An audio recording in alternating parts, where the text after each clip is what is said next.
If you don't have items that people want, why would you expect to make any sales?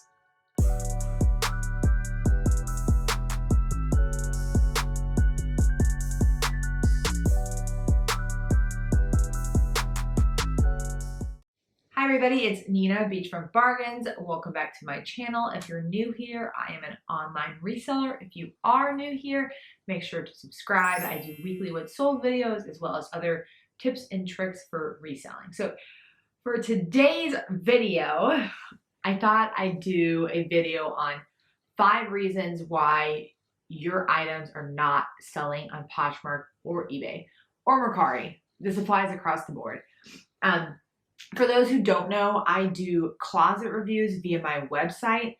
And as I've been doing these, I've been seeing the same things. It's just the same patterns of things that people can improve on to increase their sales. So in the past, I've done videos on how to increase your sales, tips and tricks for that. So I'll link that video up above. So today I thought I'd do a video on kind of what people are doing wrong or what they could do to improve their listings so they can get more sales. I also get DM'd this a lot, so I figured it'd be really helpful just to put it in a video. And throughout our reselling journey, we've been doing this for over 2 years, I look back and I see all of the mistakes that I've made or things that I didn't know when I started as to why I wasn't making sales. So the first one we're going to start off with, I think this is one of the most important and overlooked ones. Your items just aren't that great. They're not in demand, they're not new styles, they're not good brands, they're ugly, and I don't mean ugly as in like, I don't think that's cute. I mean, no one thinks that's cute. I think that's one of the most important aspects of this that people overlook. If you don't have items that people want, you will not make sales. I'm gonna say that again. If you don't have items that people want, why would you expect to make any sales? This is so important. I think an important thing to do is know brands that are trendy right now and also just in general style that is trendy right now.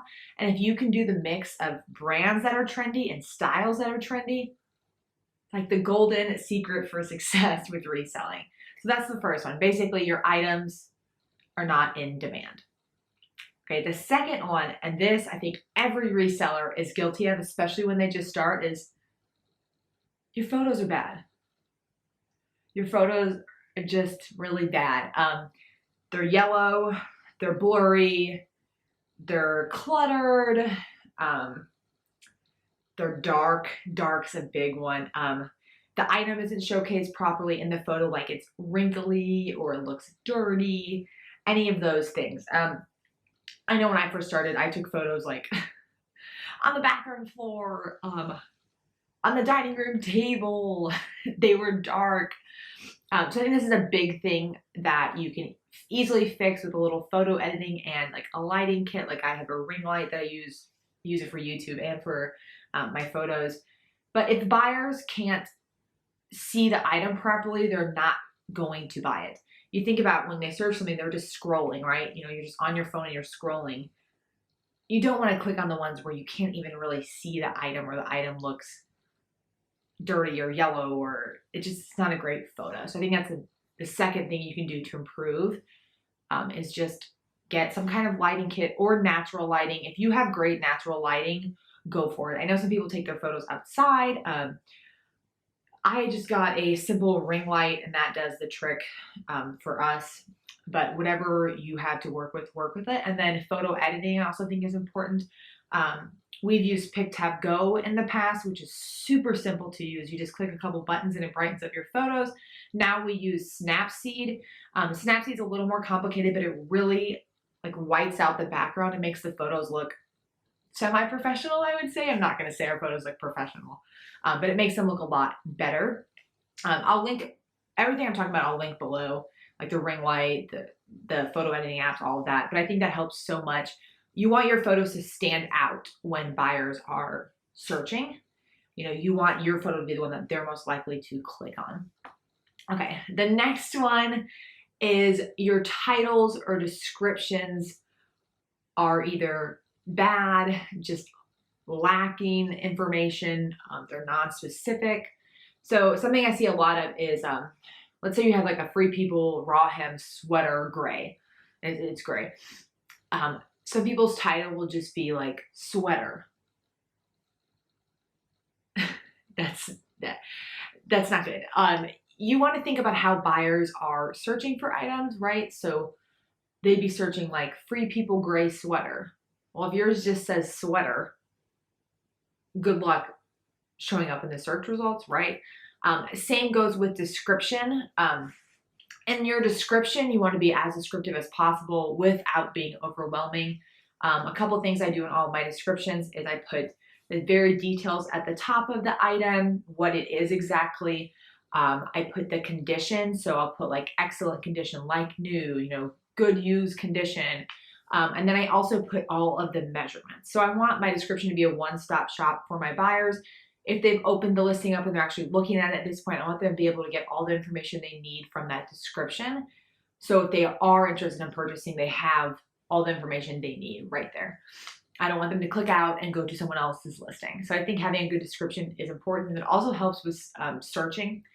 If you have keywords in your description, it's more likely to show up in the search as well.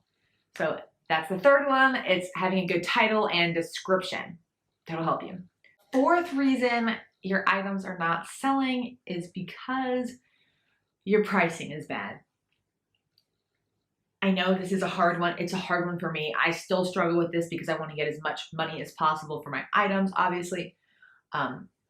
But you have to price your items at what they're worth, not what you want to get from them. It doesn't matter what you paid for them, what you think they're worth, what are they actually worth? What's the market value of those items? So I use sellhound.com. It's a great resource. You can look your items up. I don't look up comps on every single item anymore because I've sold a lot of the same items. So I know what a loft tank top's gonna go for. I know what a pair of Nike running shorts sells for because I've sold a lot of these items. But if you're unfamiliar with what you're selling, please look up the comps. Items that are priced too high are just going to sit there. People are not going to make offers on items that are priced at $60 that are worth 20 most of the time. They're just going to keep scrolling. They're going to search from low to high. They're not even going to see your item. The reverse of this is pricing your items too low. Items that are priced too low, like if I have a pair of Madewell jeans that could sell for $50 and I have them priced at $7, I think that's also a turn off to buyers. When I'm shopping, I see that. The first thing I think is this has a flaw. This has to have a flaw. Why would this be $7? Unless it's on sale.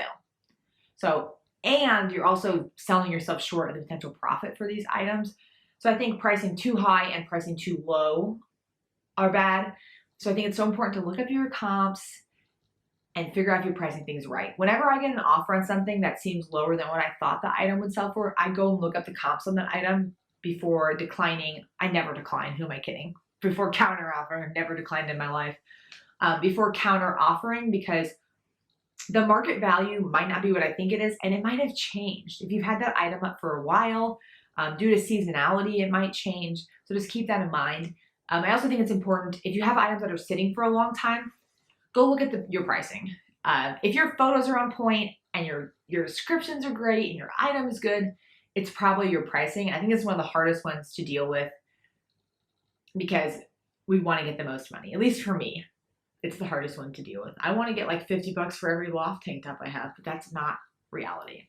So that's number 4, pricing. Then the last reason your items are not selling, I think this is one of the most important ones.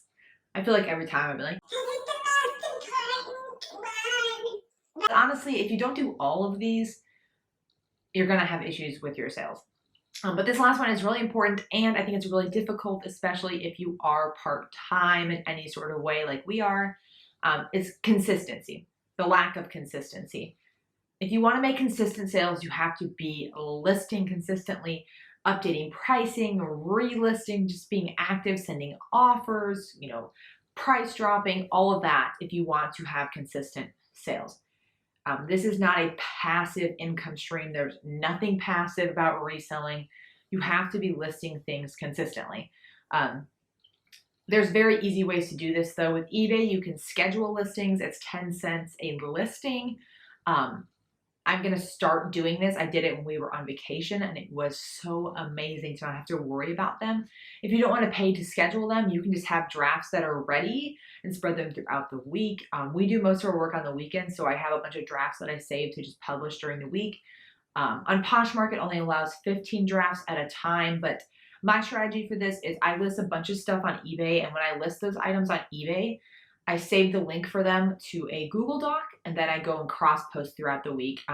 For me personally, there's no reason why I can't get at least 5 to 10 items cross-posted every day. I just do it in bed. But putting that consistent effort into listing is going to result in more sales. If you only list one day a week, you're going to see a slowdown on those days when you're not active, when you haven't been active. So that is the video, the 5 reasons why your items are not selling on Poshmark, eBay, Mercari, any of these platforms. So it's because your items are not good, your photos are not good, your titles and descriptions are not good, your pricing is not good, and you're not consistent. If you can do those 5 things, you should make consistent, good sales. So that is it for this video. I hope you guys liked this. Thank you for watching. Bye.